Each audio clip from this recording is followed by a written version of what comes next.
नाज़रीन इकराम, अस्सलामु अलैकुम वरहमतुल्लाहि वबरकातुहू।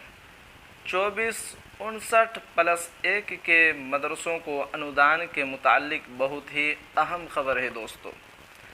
ख़बर क्या है दोस्तों, आपको पढ़कर सुनाता हूँ।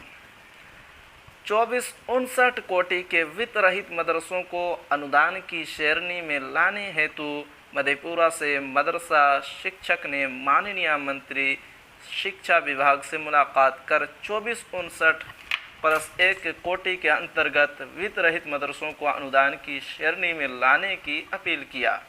तो मंत्री जी ने कहा कि उक्त कोटि के मदरसों को अनुदान की श्रेणी में लाने का कार्य माननीय मुख्यमंत्री जी का है। इसके लिए आप मदरसा के संघ माननीय मुख्यमंत्री जी एवं उप मुख्यमंत्री जी से कराने की कोशिश करें।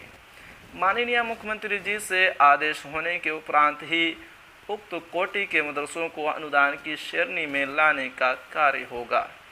इसमें किसी भी विभाग के मंत्री विधायक उक्त कोटि के मदरसों को अनुदान नहीं दे सकता।